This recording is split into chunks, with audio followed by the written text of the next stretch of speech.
How Tomorrowland became the biggest festival on Earth. It starts like a dream, a sea of faces from every corner of the world, swaying in sync beneath bursts of fireworks. Flags wave, eyes well up. A voice echoes through the crowd. David Guetta. Not from a performer, but from something deeper. A feeling, a moment. This isn't just a concert. This is Tomorrowland, broadcast to over 200 countries, more than 400,000 people, sold out in seconds. A temporary city that rises once a year and vanishes just as quickly. But how did it get this big? How did a quiet town in Belgium become the stage for the biggest dance music spectacle on Earth? To find the answer, we need to rewind all the way back to 2005. Boom, Belgium. Population small. Global influence basically zero. But two local brothers, Manu and Michiel Beers, had a vision, a bold one. Create a new kind of festival, one where music, fantasy, and emotion fused into something unforgettable. That first edition, just 9,000 people. A single stage in a field. No massive castles. No exploding book-shaped structures. Just heart, energy, and a belief that this could be something more. It wasn't easy. The EDM scene wasn't the global force it is today. Sponsorships were scarce. Logistics were a nightmare. But the Beers brothers weren't trying to build just another party. They were chasing magic. And slowly, others started to see it too. Because Tomorrowland didn't grow by getting louder.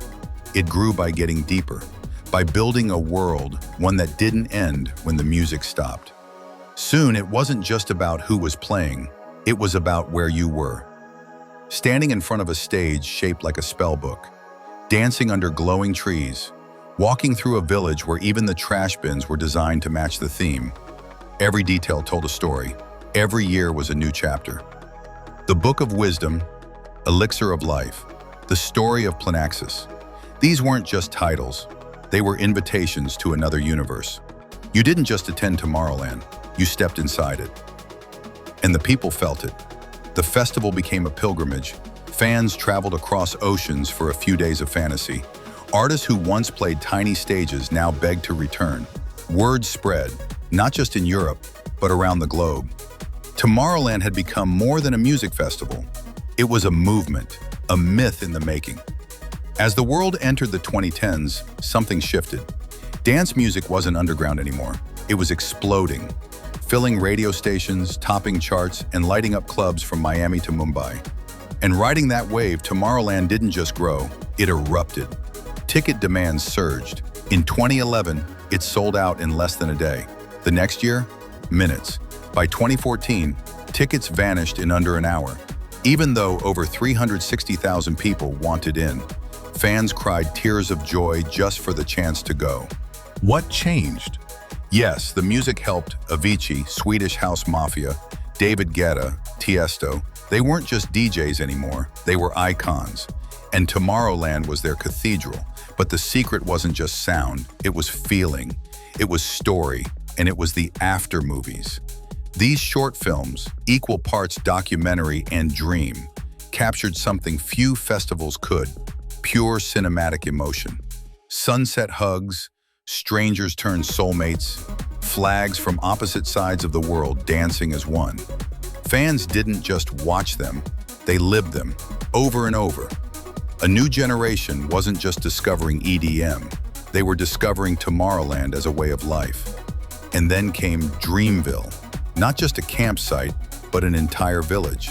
Pop-up bakeries, morning yoga, global street food. You didn't just visit DreamVille, you moved in.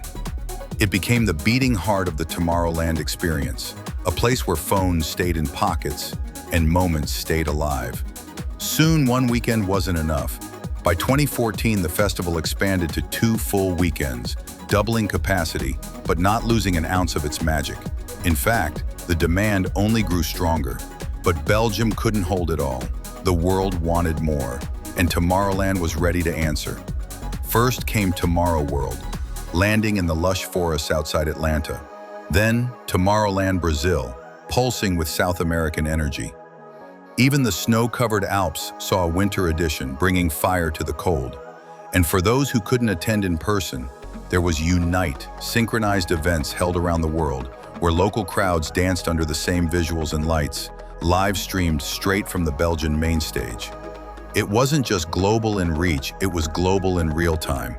A festival that began with 9,000 Belgians was now connecting millions. A web of sound and light, spun from a tiny town to every continent. Tomorrowland wasn't following the EDM wave anymore, it was leading it. But this wasn't just about growth, it was about belief, about building something bigger than beats, bigger than borders. A belief that, just for a few days, the world could feel united, could feel enchanted. By now, Tomorrowland had become more than a destination, it was a myth, a modern ritual. Fans weren't just attendees, they were people of tomorrow, bound not by language or nationality, but by rhythm, color, and belief. They came cloaked in sequins, feathers, and fairy wings. They brought flags from places most of the crowd couldn't even pronounce. They inked Tomorrowland's symbols on their skin, a permanent reminder that they belonged to something larger than themselves. Some came alone and left with a chosen family. Others made the journey every single year, crossing continents and draining savings, for a weekend that felt like stepping into a parallel world. It wasn't just a party, it was a promise, of freedom, of unity, of escape. And then, the music stopped. The world changed overnight. A global pandemic brought everything to a halt. Flights were grounded, borders closed. The stages went dark, the fireworks faded into memory, and boom, Belgium fell silent. For the first time in over a decade, there was no Tomorrowland. No confetti storms, no sunrise sets, just an aching absence, echoed in the hearts of hundreds of thousands. But Tomorrowland didn't vanish. It refused to. Instead, it transformed, reimagined itself for a world in lockdown. From virtual dreamscapes to digital main stages, built in 3D worlds, it brought the magic home. Fans pitched tents in their backyards, built DIY dance floors in their living rooms, connected over live streams with strangers across the planet. Parents danced with their kids, neighbors waved flags from balconies. For a few fleeting hours, the world still felt connected by baselines and belief. It wasn't the same, but it was enough to keep the spirit burning. And when the gates reopened, when people finally returned to Boom, it wasn't just a comeback, it was a resurrection. Tears streamed down cheeks as the first beat dropped. Friends hugged like they'd survived a war. Strangers locked arms as if they'd known each other forever. The energy was electric, primal, raw. It wasn't just a festival reopening, it was the rebirth of a global heartbeat. But not everything was as it once was. With fame came pressure. With global demand came rising prices. What began as an inclusive dream now flirts with exclusivity. Tickets vanish in minutes, but only for those who can afford them. Flights, hotels, wristbands, upgrades, it all adds up. Critics ask, has Tomorrowland become too commercial, too polished, too elite? And yet, despite the noise, the essence remains. Because when the lights hit the stage, when the crowd roars as one, when thousands of voices from different countries chant the same chorus in unison, something happens, something real, something rare. In a divided world, Tomorrowland dares to create a moment of pure togetherness. And that, more than the stages, more than the spectacle, is why Tomorrowland became the biggest festival on Earth. Not just because it's beautiful, but because it makes us believe, if only for a weekend, that a better world is possible. So, have you been to Tomorrowland? Or is it still on your bucket list? Drop your story in the comments. We read every single one. And if you think this story was wild, just wait until next time, when we unpack how Fire Festival tried to recreate this magic and failed spectacularly.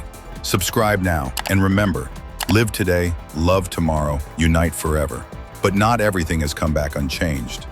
As Tomorrowland soared, so did its price tag. What was once a grassroots festival has, to some, become a luxury experience. Rising ticket costs, high travel expenses, VIP add-ons, fans have begun asking tough questions. Is it still about the people, or has it become too commercial? For many, that criticism stings. But for others, the magic still outweighs the money. Because even with the glitz, Tomorrowland remains one of the few places where unity feels real, where borders blur and music becomes the only language that matters. In a world often defined by division, This festival dares to offer something else, a vision of global harmony, no matter how fleeting.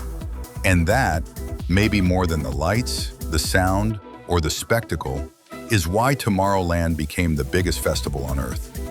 So, have you been to Tomorrowland? Or would you go? Let us know in the comments. And if you thought this story was wild, wait until you hear about Fire Festival, the million-dollar lie that tried to copy this magic and failed spectacularly. Subscribe now, and we'll see you in the next one.